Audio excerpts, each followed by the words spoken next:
Baik, apa kabar? Bertemu lagi dengan saya di mata kuliah Termodinamika Teknik. Kita tetap membahas seperti materi kelanjutan dari kemarin, yaitu tentang entropi. Di mana yang terakhir kemarin adalah ketidaksamaan Clausius. Sumber dari termodinamika ini adalah dari materi Yunus A. Cengel tentang thermodynamic and engineering approach. Mungkin edisi yang ke-8, yang ke-8, ke-6, ke-5 silakan Anda pelajari ya. Oke, saya lanjutkan aja untuk materinya. Jadi merujuk pada materi sebelumnya tentang ketidaksamaan Clausius, bahwa untuk semua siklus mesin panas atau mesin pendingin reversible adalah, Anda lihat gambarnya di sini, untuk pendingin atau mesin panas yang reversible, di mana persamaan dari ketidaksamaan Clausius itu adalah delta Q per T sama dengan 0. Di mana di sini ada proses yang bisa kembali, jadi ada reversible dan irreversible. Yang ini reversible, tapi ini adalah internally reversible. Ini adalah perkembangan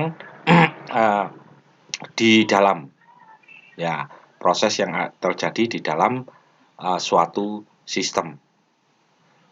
Biasanya terjadinya dia hanya reversible, tetapi tidak bisa dibalik. Kalau yang di luar bisa dibalik maupun tidak bisa dibalik.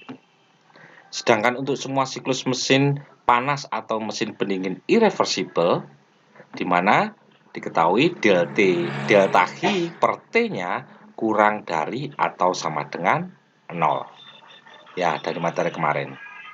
Atau dapat ditulis untuk proses 1-2 ini dan menuju 2 menjadi 1 yang melalui lintasan A dan B, ini 1 menuju 2, 2 menuju 1, dapat tulis lagi yaitu 1 menuju 2 ya, delta Q per T untuk huruf A dari sini ditambah dengan perubahan atau perubahan entropi ini delta Q per T untuk interval reversible. Kalau ini A dan B, ini boleh diganti dengan B, itu kurang dari atau sama dengan 0. Di mana dalam hubungan sebelumnya delta Q per T dapat diakui sebagai perubahan entropi atau delta S atau S2 minus S1. Kalau S-nya ini menjadi huruf kecil, maka dia dibagi dengan massa. Jadi ini delta SM, S-nya kecil, M itu menjadi delta S besar. Oke ya. Sehingga persamaan di atas dapat ditulis lagi menjadi delta Q per T untuk daerah lintasan 1 menuju 2 pada huruf A ini, ditambah perubahan ini diganti interval yang 21 ini, yaitu S2 minus S1 kurang dari 1.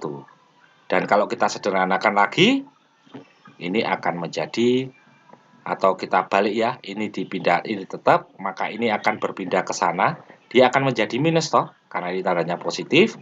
Nah, ketika saya kalikan minusnya ini agar menjadi positif, maka dia tandanya ini akan menjadi kebalikan. Jadi biar dia positif. Oke ya. Jadi S2 minus S1 lebih besar atau sama dengan delta Q per T. Atau bisa ditulis dalam bentuk diferensialnya adalah ds lebih besar atau sama dengan delta Q per T. Untuk selanjutnya, di mana delta S ini sama dengan S2 per S1 mewakili perubahan entropi sistem. Sedangkan integral dari delta Q per T sama dengan 0 ini adalah mewakili perpindahan entropi bersama dengan panas. Dan untuk tanda lebih besar atau sama dengan ini adalah konstanta pengingat pada perubahan entropi dari sistem tertutup selama proses irreversible selalu lebih besar dari perpindahan entropinya. Jadi di sini entropi yang dihasilkan selama proses ini disebut sebagai pembangkitan entropi atau entropi generation dengan lambang S-gen. Oke ya. Karena perubahan entropi dan pembangkit entropi adalah sama pada sistem tertutup, ya, maka persamaan 5 tadi dapat ditulis lagi menjadi delta A sistem sama dengan S2 dikurangi S1 sama dengan delta Q per T ditambah S generation. Karena di sini Anda melihat bahwa perubahan entropi, ini adalah perubahan entropi, dan pembangkitan entropi adalah sama. Karena kalau umpamanya saya pindah ke sana, dia akan saling mengurang, biar dia menghasilkan adalah saling menghilangkan. Berarti dia sama. Kalau ini ditulis minus, dia akan menambah. Menambah berarti tidak saling menghilangkan. Boleh dikatakan dia bisa tidak sama karena ini bisa lebih besar atau lebih kecil. Karena ini saling mengurang karena sama, dia akan saling menghilangkan. Oke ya. Perhatikan bahwa S generation atau entropi yang dibangkitkan selalu bernilai positif atau nol. Nilainya tergantung pada proses, sehingga itu bukanlah properti dari suatu sistem. Selanjutnya, dengan tidak adanya perpindahan entropi atau delta Q ini, perpindahan entropinya, maka perubahan entropi dari suatu sistem adalah sama dengan pembangkitan entropi atau S-gen. Jadi kalau ininya perpindahan entropinya ini tidak ada, maka S2-N1 sama dengan S generation atau pembangkitan entropi. Untuk sistem terisolasi, perpindahan panasnya adalah 0. Karena dia diisolasi ya, jadi tidak ada panas keluar atau panas masuk. Sehingga persamaan di atas dapat ditulis di mana entropi untuk isolasi atau perubahan entropi pada isolasi adalah lebih besar atau sama dengan 0. Di mana persamaan ini dapat dinyatakan sebagai entropi dari sistem yang terisolasi selama proses selalu mengalami peningkatan atau dalam kasus tertentu dari proses yang dapat dibalikkan atau reversible adalah tetap konstan. Seperti yang tadi ya, ini adalah reversible. Delta Q per T sama dengan 0. Dengan kata lain, itu tidak akan berkurang. Ini dikenal sebagai dasar dari peningkatan entropi dari judul ini. Kalau mamanya kurang jelas, silakan nanti Anda coba ulangi lagi atau Anda baca lagi sehingga Anda lebih mengerti lagi. Oke ya.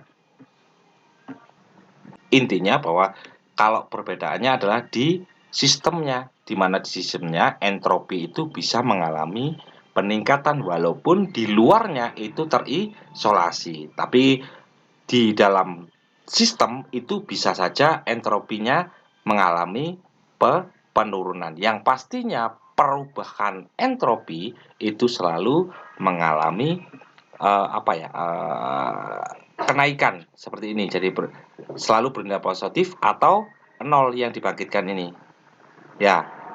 Nanti bagaimana kok bisa dia selalu mengalami peningkatan? Nanti ada materinya. Jadi di mana entropi adalah properti yang sangat luas sehingga total entropi suatu sistem termasuk yang terisolasi adalah sama dengan jumlah entropi dari bagian-bagian sistem atau subsistem yang dimiliki di dalam sistem tersebut. Jadi kalau di dalam sistem itu memang satu kotaan atau satu tempat, tapi dia terdiri dari beberapa lapisan atau subsistem seperti gambar pada ini. Jadi subsistem 1, subsistem 2, subsistem 3, subsistem N, ya kan hingga. Jadi totalnya adalah sigma atau jumlah dari subsistem tiap-tiap masing ini dari titik I sampai titik 0. Karena tadi adalah lebih besar tandanya ya. Tadi 0. Kira? Dan di sini untuk sistem yang terisolasi yang dikelilingi oleh batas yang dapat berubah-ubah ini, sistem yang terisolasi oleh batasnya ini dapat terubah-ubah ya. Dan cukup besar di mana tidak ada perpindahan panas, perpindahan kerja atau perpindahan massa, maka sistem dan lingkungannya dapat dilihat sebagai dua subsistem.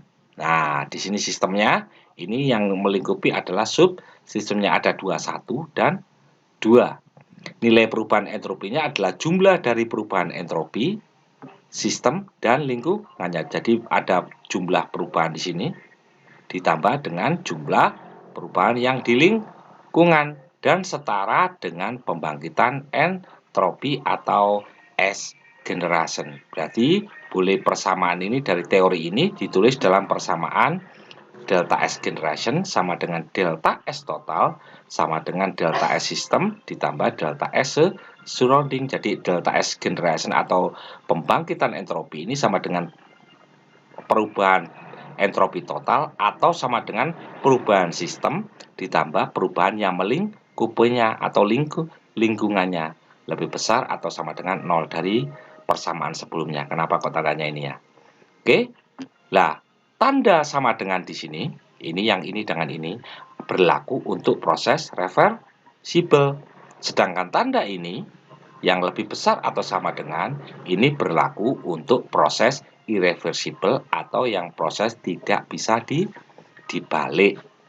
Sehingga di sini perubahan entropi suatu sistem dapat menjadi negatif pada sebuah proses, tetapi tidak untuk pembangkitan entropinya seperti saya terangkan tadi ya. Jadi perubahan entropi dalam sistem bisa mengalami kenaikan, tetapi bisa mengalami penurunan. Sedangkan untuk S generation-nya atau pembangkitan entropi itu tidak akan mengalami nilai yang negatif. Ini adalah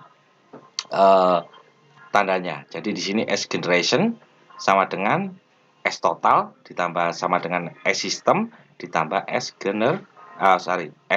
yang melingkupinya. Nah, di mana di dalam sistem ini nilai total perubahan entropinya adalah minus 2 kJ per Kelvin, sedangkan di lingkungannya perubahan entropinya atau delta S nya adalah 3 kJ per kilogram, sehingga di sini adalah perubahan sistem minus 2 kJ per kilogram ditambah 3 kJ per kilogram, sehingga hasilnya adalah 1 kJ per kilogram. Sehingga di sini perubahan atau pembangkitan entropinya itu sama dengan 1 kJ per kilogram. Berarti hasilnya tidak mungkin negatif. Walaupun di dalam sistem ini hasilnya perubahan entropinya bisa menjadi negatif. Oke ya. Dasar dari peningkatan entropi ini dapat kita ringkas yaitu menjadi di mana perubahan entropi ini jika lebih besar dari 0 maka prosesnya adalah irreversible. Jika sama dengan 0 maka prosesnya adalah reversible. Jika kurang dari 0 maka ini adalah proses yang mustahil atau tidak ada. Untuk selanjutnya, di mana beberapa kesimpulan tentang entropi. Yang pertama adalah proses dapat terjadi hanya dalam arah tertentu, bukan dalam arah apapun. Jadi arahnya kalau maunya ke A, kembali ke B, ya A kembali ke B, bukan A, B, C, D, E, atau A kembali ke B, ke A ke C, A ke E, bukan. Tapi A, B, ya berarti A kembali ke B. Suatu proses harus berjalan ke arah yang sesuai dengan dasar dan peningkatan entropi, yaitu perubahan atau pembangkitan entropinya itu lebih besar atau sama dengan 0. Sebuah proses yang melanggar dasar ini adalah tidak mungkin, di mana prinsip ini sering memaksa reaksi kimia untuk berhenti sebelum mencapai penyelesaiannya, karena dia melanggar dasar dari aturannya tersebut. Dan yang kedua adalah entropi adalah properti yang tidak dilindungi dan tidak ada yang namanya dasar kekekalan entropi. Entropi dilestarikan selama proses reversible yang dianggap ideal dan meningkat selama semua proses adalah aktual. Untuk yang ketiga, kinerja sistem rekayasa terdegradasi oleh kehadiran irreversibilitas, jadi ketidakbisabalikan bahasanya gitu, dan pembangkitan entropi adalah ukuran besarnya dari irreversibilitas yang hadir selama proses itu. Semakin besar tingkat dari irreversibilitas, maka semakin besar pembangkitan entropinya atau S generasinya akan semakin besar. Karena itu, pembangkitan entropi dapat digunakan sebagai ukuran kuantitatif dari irreversibilitas yang terkait dengan suatu proses. Ini juga digunakan untuk menetapkan kriteria terhadap kinerja perangkat teknik. Jadi intinya di sini bahwa semakin besar irreversibilitas atau ketidakmungkinan untuk dibalikkan, maka pembangkitan entropinya akan semakin besar. Oke ya. Di sini ini adalah kesimpulan tentang entropi dan teorinya pokoknya mudahnya bahwa untuk yang reversible itu perubahan entropinya adalah sama dengan 0. Untuk yang irreversible perubahan entropinya adalah lebih besar dari 0 dan tidak mungkin kurang dari 0. Ini adalah intinya dari materi ketidaksamaan Clausius. Baik, agar Anda bisa memahami semua materi ini, maka seperti biasa kami akan memberikan tugas yang Anda akan kerjakan dan Anda pasti akan kumpulkan. Oke, soalnya adalah seperti ini. Mana soalnya? Yaitu soal tentang pembangkitan entropi selama proses perpindahan panas. Ini adalah gambar suatu sumber dan suatu penerima. Nah, soalnya adalah ini, mana adalah. Nah, sumber panas atau source pada 800 Kelvin kehilangan 2000 kJ panasnya ke suatu penyerap atau sink. Pada untuk daerah A ini adalah 500 Kelvin dan daerah B adalah 750 Kelvin. Tentukan proses perpindahan panas mana yang lebih irreversible atau lebih tidak bisa dibalik, kan gitu ya. Seperti biasa, saya akan memberikan beberapa kisi-kisi biar Anda bisa mengerjakannya. Intinya kita menganalisis dari gambar ini terlebih dahulu, di mana ada suatu source atau reservoir atau boleh Anda bilang tandung penyimpanan source tadi. Kedua keadaan ini adalah melibatkan perpindahan panas melewati suatu batasan perbedaan suhu. Ya, ada 800, ada menuju 500, dan ada 800 Kelvin menuju 700 Kelvin. Dan oleh karena itu, kedua irreversible ini besarnya yang terkait pada setiap proses dapat ditentukan dengan menghitung perubahan total entropi untuk setiap kasus. Jadi kita harus menghitung perubahan entropi di sini dan menghitung perubahan entropi di sini. Selanjutnya, dari melihat gambar ini mungkin kita akan berpikir pada apa yang terjadi pada keduanya. Mungkin Anda berpikir bahwa kedua reservoir atau tandon ini bersentuhan langsung selama proses perpindahan panas.